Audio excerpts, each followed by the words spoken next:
Burgess and Bolton's weekly wrap-up.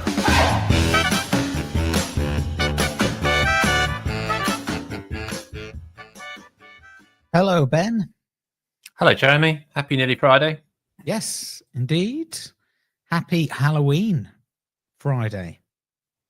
When this comes out. Well, it's not. We're not quite there, are we, in the real world of our pre-record? But no, it's very dark now, isn't it? Up to the hour has gone back. Yeah, very dark indeed. And so if you're listening on the pod rather than watching us live, just imagine us around a big pot with hats and wizards and witches and a cauldron and a big stick, cats and whatnot. That's the studio setup. Yeah. Do we do that still? Bobbing apples? Is that Halloween? I can't remember. Yeah, it is. Yeah. It's around that time, isn't it? It's Halloween. Oh dear. Welcome everybody to this week's edition of Burgess and Bolton's weekly wrap-up, where this week we're going to be talking about innovation, technology change, wokeness, hurricanes, all sorts of stuff. But let's kick off with... I nearly pressed the wrong button. So yeah, big news this week with the hurricane coming in to Jamaica. First kind of estimates about how much that will cost and where it will fall, coming in this afternoon, Wednesday, as we record this, estimated $5 billion from BMS there, with quite a lot falling on the reinsurers' shoulders. I think it was also quite interesting around the parametric products that I think will kick in fairly rapidly, which has well, it'll be interesting to see whether it does, and then it'll be interesting to see how the industry reacts in order to kind of build on what will hopefully be a good news story. But anyway, I mean, thoughts with everybody in the Caribbean, Jamaica in particular. But I think it's interesting. The IBRD Jamaica cat bond is the one. So we were talking about cat bonds last week. A lot more money going into these cat bonds. Might be not quite as much now after this. So they've got a parametric structure, as you say, which is pays out, and it uses air pressure, I think, to work out what the likely damage will be. Apparently. So they create a grid and they work out what's going to be damaged according to the winds blowing with an air pressure measure, and that gives them a real-time evaluation of loss. But unfortunately, it says that it's not really required because it's a total full loss of the whole bond. Right. Okay. Likely. They can't really see any other alternative. So, so it sort of rather negates the parametric element of it in a way because it's just so huge. Yeah. I mean, it is the biggest, I think it's the biggest storm, I don't know, I'm going to say ever, but... well, certainly in the Caribbean, I mean, they said one in 1988 was big, but I think they're saying certainly the Cat 5 nature, the speed of the winds is definitely. And there's a climate element to it as ever, with the ocean temperature around Jamaica has gone up 3 degrees versus the long-term average. So there's a sense that certainly for insurers, I think that a reality for the losses is that it is linked to that these data are consistent in lots of ways. Although we haven't seen, perhaps as if you look back over the last few years, we haven't seen quite as many windstorms as you might expect. It's all been about secondary perils and fires and things. So, it's not linear. It's not this or that, is it? It's not binary. Sorry, not linear. I mean binary. Yes. So I think it's quite interesting that the climate change doesn't seem to increase the frequency of storms, but it makes the storms that do happen more intense. Severe. Severe. Yeah. So I think the severity is. I mean, I think it cannot imagine a wind blowing at 185 miles an hour. That must be something else. It must be terrifying. It must be absolutely terrifying. Yeah. No, me neither. So yeah, I'm quite glad it doesn't happen here. Yeah, to say the least. Yeah, exactly. But yeah, hopefully those payouts are going to help. What do you think looking forward, Ben? Does that mean for prices, products? I mean, I don't know. I mean, there's a few quotes here. It's early. I imagine that it won't impact rates that much. I think the amount of capital that's around. I don't fully obviously understand how much infrastructure there is in Jamaica, but it's going to Haiti now, where I know there is very little infrastructure, nothing at all. So there'll be very little, and very little that's insured, I imagine, in Haiti. I imagine it's not easy to get insurance in Haiti. So I think it won't be, as a sense, it's not going to be as.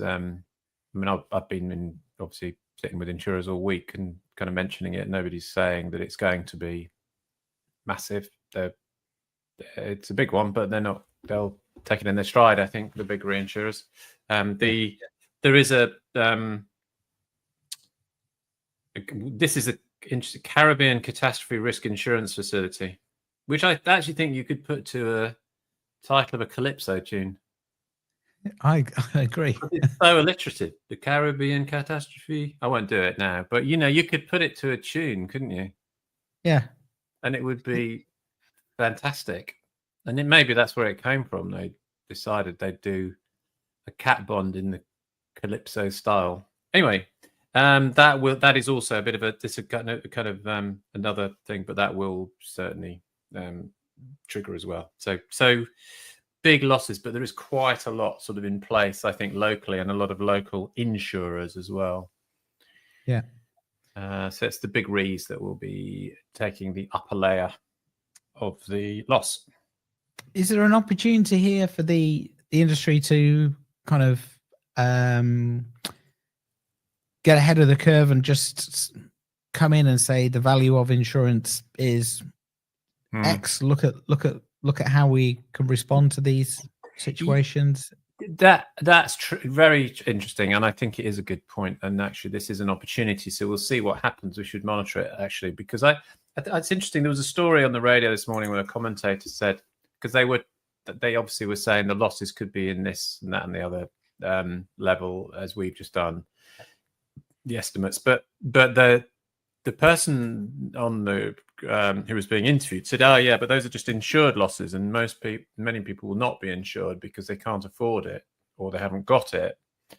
And it's probably true. It's probably factually correct. But I thought it's a shame that there's not an insurer or spokesperson on there to talk about, perhaps why people should have insurance, what the options are for insurance. I mean, I don't think you want a great big sales job on it, obviously, at this moment, which is very sensitive, but I think it's a good moment to start to explain where insurance works and where it doesn't, both at a general level, because of being either underinsured or not insured at all in these places, and the practical things that insurance does at these moments in time, which are very important.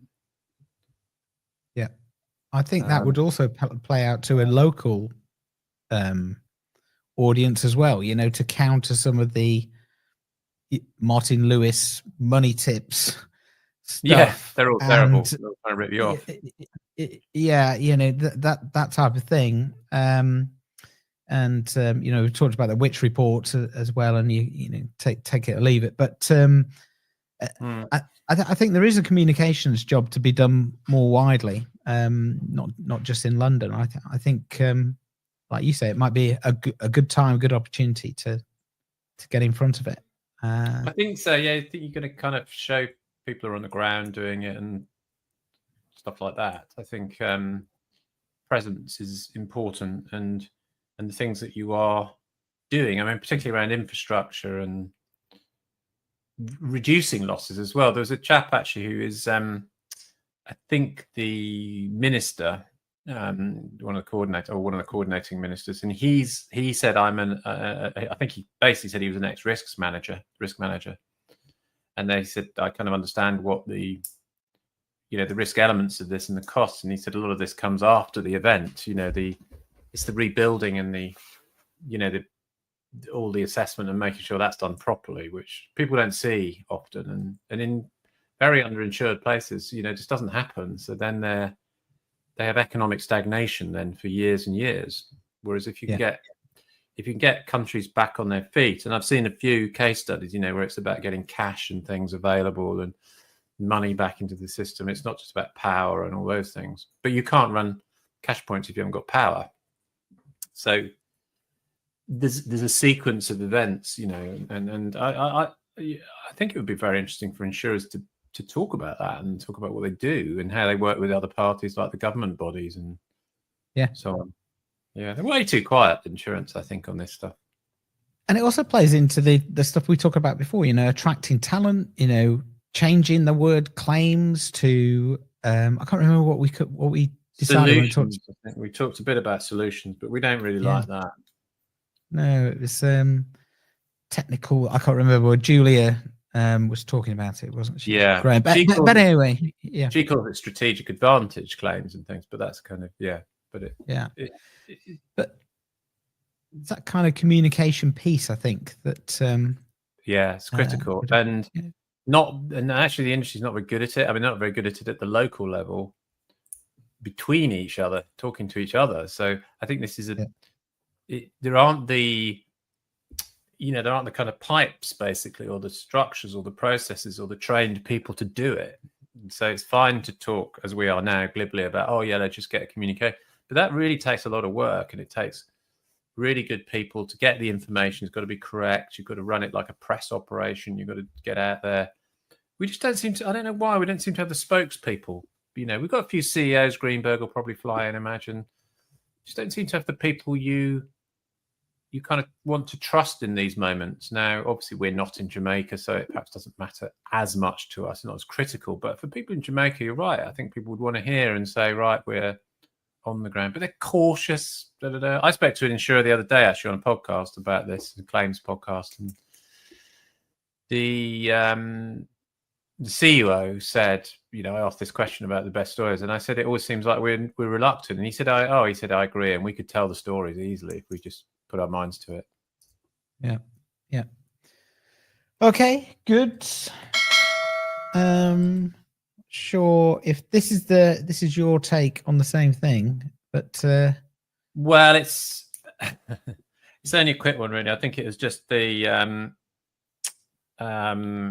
basically the insurers are involved. So if anybody's interested, Guardian General, the names you don't really hear about. So Guardian General, Jamaica, Advantage, GK General, and so on. So there's a lot of insurers who, first of all, kind of interesting, I hadn't heard of, and I don't know the Jamaican market at all. But local insurers, really. So they'll be finding life difficult. Hopefully they've done the reinsurance. And I think it's linked into this, speech that Gates has done, saying that we shouldn't get into a doom spiral about climate change, and it should be all right, which people in Jamaica might be questioning at the moment. Yeah. Might be indeed. Okay, let's talk about. So this is quite interesting, Ben. I ran a virtual roundtable this week. Actually, it was this morning. Feels like a long time ago already. Where we were talking about data and analytics within the London market predominantly, and it was a really interesting discussion where we talked about some of the fundamentals of data, some of the challenges that large organizations have got around data, some of the hopes and dreams of that crowd set in terms of generative and agentic AI. And then this was put up in the kind of chat. It's a research paper done by the Meter, METR, pronounced Meter. That research. Wouldn't work in a Flexo song. No, exactly. But they this kind of research was pointed out where it's taken some open source developers of similar, basically, experience and workload, and given them the same challenge. One had the opportunity to use AI to help them code. The other group didn't. And what was surprising is that the group that used the AI tools were 90% slower, basically, in completing the tasks. But what's interesting is two things. Firstly, they thought that they were around about 24% more productive, faster, using the tools. And even when they found out they weren't, they still believed that they were 20% faster using AI. And then the research goes into kind of the details and the technology, and then kind of, I guess, theorizes on why this might be the case. And it's quite interesting in this particular case, because it's a coding challenge, so it's quite. You would have thought it'd be. It's almost, you don't even question it, that if you have that technology and the skills, you should be able to go quicker. And that's how the conversation was developing in the group this morning, who were technologists and data experts around the table. So, yeah, quite an interesting study. I think what the group came out of that saying was, yes, well, okay, maybe now with the technology and the way where AI is in its development, that's the case. Maybe later on the tools may change. Who knows? But it is quite interesting. Yeah, I think it's there's a gap, isn't there? I don't know what it's called, the cognitive gap, I'll call it, between what you think is going to happen and what actually happens. And I think I work in research, and I think a lot of the time in research you are testing things that you sort of have an assumption about certain things, and most of the time you're not that far off, because you're kind of working off a sort of common sense basis. But every so often something kind of goes, oh no, that's not at all what I thought, and you have to work it out. And that's this sort of thing. I think the other thing is the perception of technology, I think, and what it's doing for you, which is your starting point, your confirmation bias, if you like, is that it's going to be faster and quicker just by the fact you're using it. Whereas, I mean, I've worked again with, a lot of claims teams, which is a processy sort of environment in many ways. And often quite early on, when teams are not particularly good at service, if you like, they are, one is that they kind of blame their current systems and saying they're rubbish. And if we only had these amazing systems with the data at our fingertips, we'd be incredibly efficient and brilliant. And they tend to downplay the importance of literally getting up from your desk and talking to the person on the other side of the office saying, maybe you could help me out with this. And that is also an efficiency. So, once with a few teams where we've worked this through, you can see that sometimes efficiencies simply come from human beings being more communicative and working together. And that is really can be fantastically efficient, especially for messy things, compared with actually going to the computer and doing it. But often nowadays, I think, with a lot of things, which perhaps is part of the screen time problem, is that we're all a little bit addicted and we feel comfortable and cozy around these screens, just sitting there with a cup of coffee or tea, tapping away, and it all feels very nice. It feels good. It feels like I'm doing something. I'm productive. But are you actually productive is a very different question, potentially. Yeah. So I think it's a really interesting article. I'll drop it into the chat so people can look at it, and it sparked kind of just a very interesting debate just around what you've just been talking about, really, Ben, about kind of what you assume, how you go into these, or how you perceive these tools and technologies. I think you can then extrapolate that out into, I think as you've just done, into how teams then might react. So taking your claims examples. Quite often in the conferences, we talk about kind of the resistance to change in using new tools or ways of working, or, you know, just will you get up and go and talk to people rather than sitting behind your desk?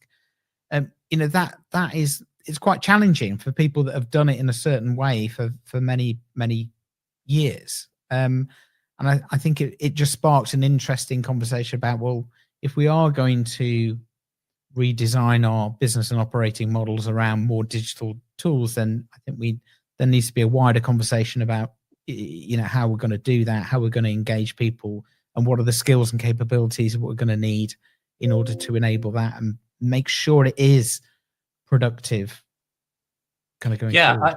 I think you're right. I mean, I think productivity is complex to measure and difficult to understand. And, you know, we have an issue with it in the UK, which nobody seems to be able to work out what that is. And it's often just, you know, kind of chucked in the lazy bucket. People are lazy, or they don't do this or that, the other. So it becomes rather partial in its what your judgment is, because you're subjective in the way you view this as productivity equals laziness or something.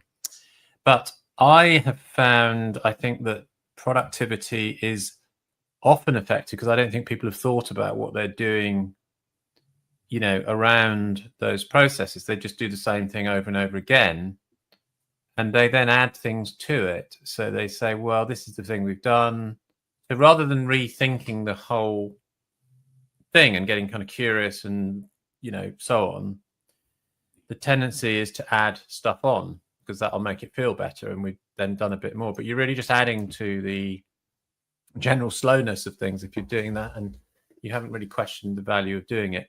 So I do think that you kind of have to strip things back a bit, and then often you find that the human element. I'll give you, I mean, an example again in claims is just how much when we talk to teams about what they should do to make a change to their service, many of them, because we've had this conversation within workshops, have said, right, I'm going to tear myself away from the computer screen and pick the phone up and talk to someone, talk to the broker, talk to whoever about this, the client, because it's kind of much better to do that, you know, generally speaking, to speak to someone and explain to them, and it's much quicker to do that as opposed to just having a lot of emails going back and forth or messages in some, you know, format. So I think we're probably trapped in a lot of assumptive thinking about computers generally being faster and more efficient. Yeah. And I don't know, it's not always the case, right? It's not always the case. There's a balance. And I think you and I know that, you know, technologists will always assert that computers are going to be brilliant and save you all this time and money. But in actual fact, you know, they seem to take up more time and cost more money in reality. So you might as well just say, well, look, we just love computers, right? Because it makes us feel like we're doing something and we're moving forward. And like we said last week, you know, to be honest, I'm not really sure in the round that we are. But that would be like heresy to say that, you know, in some places, like, what? You know. Yeah. I talked to an executive maybe 3 months ago who'd retired from the industry, and he said that, I said, what's the issue about innovation? He said, oh, well, mainly technology systems that have cost us an absolute fortune and done nothing. You know, pretty straight about it. He said it's moved us not an inch forward on what we should be doing, and we haven't changed anything. And so, do you think that, Ben, is because it's easier to think that putting in a piece of technology is going to solve some actual quite complex strategic challenge that you have in your business, rather than really deeply thinking about what that is and then putting something in place? So I could put it, one thing I think is, I think there's a bit of that, but I don't think people are foolish enough to believe that. I think what is the problem is often these become pet projects. And I think one of your guys from Hiscox said this on stage at one of your conferences. If I'm allowed to repeat it, I'll say it anyway. he said something along the lines of, once we get a big project agreed, by the board, then we sit down and think, what are we actually going to do? Because that is either going to be out of date or it's just not going to be possible by the time we start it. So I think he was also saying that's about execution. You've really got to work out whether you can execute something against a strategic objective. And I think that you're right. There's a sort of seductive thing about technology. And if you're a top exec with a load of money and power and people and all that sort of stuff, you go, I'm bringing in the new system and there's a transformation, and you use all the buzzwords, and the consultants are in, and you feel like stuff's happening, and you're probably long gone by the time everybody realized it was badly executed.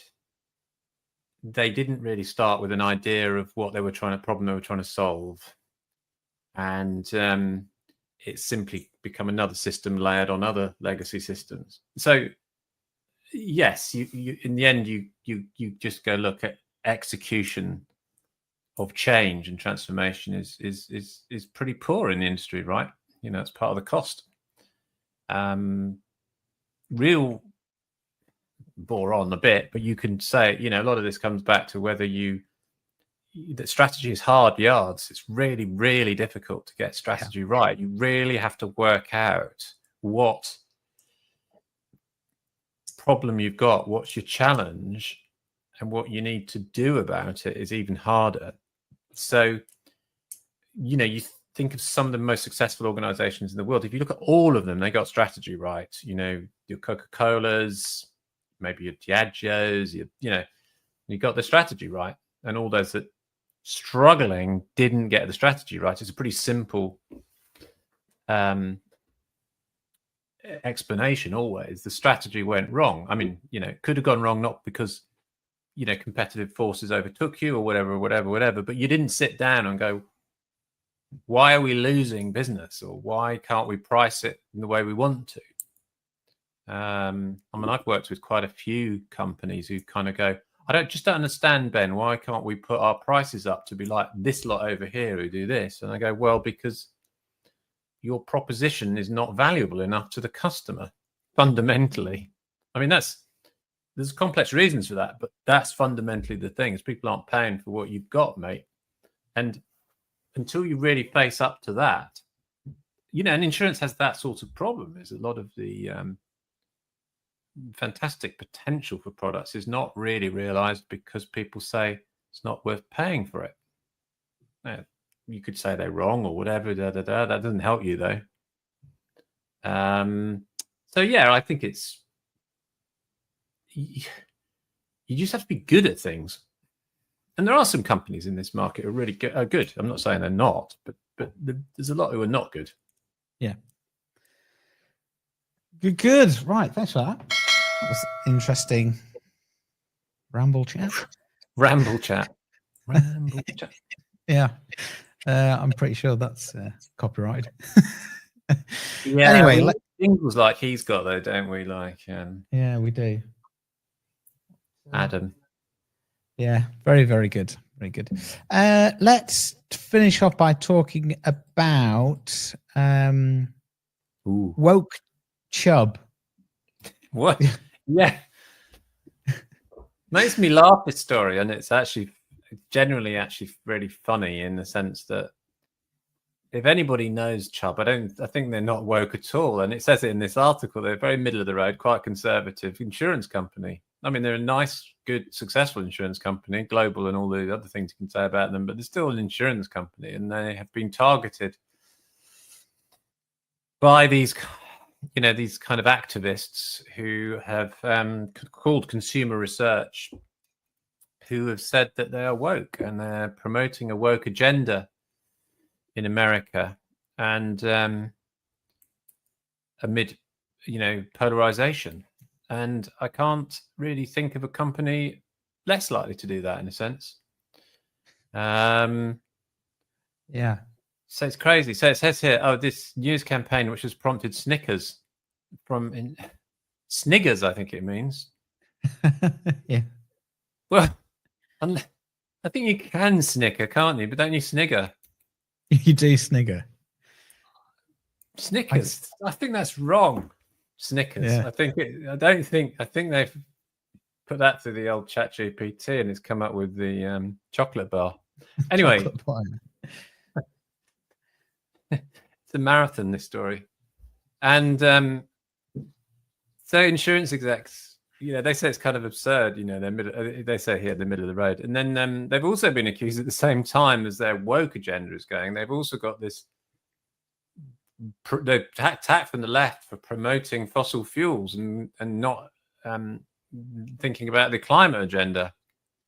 And then they're also attacked on their stance on the climate agenda because they're pushing that, which is also woke, DEI and all that. In the end, Chubb is basically doing nothing right, and it's offending every single person in the United States of America for nothing, it seems to me. Yeah. And it's laughable. It is. And I think they even say it in the article, we are an insurance company and we're not doing any of this. Not promoting any of this. Yes, there's a lot of lies, sort of like falsehoods, and that was the kind of sober one. And the other one at the end, which is very good, was like, we're an insurance company. We're kind of going to look at climate change, guys. That's what we do. It's kind of important for what we actually underwrite and so on. I mean, it is so stupid. It's kind of helpful. It's almost like a parody, really, of this stuff. It's gone mental. It's gone mad. Mad. Wokeness gone mad. Right, we'll carry on calling that out. God, I mean, I don't know what. Who knows? They also criticised Greenberg for being, mentioning the litigation companies, promoting litigation, and that was because it's like anti-free market. So it's nothing you can do to win. That's it. They do nothing. That Chubb, they do nothing good at all. Absolutely terrible. Terrible. Jeez. Absolutely not. Good. I'm having a nice lunch with them next week. I'll just mention it to them.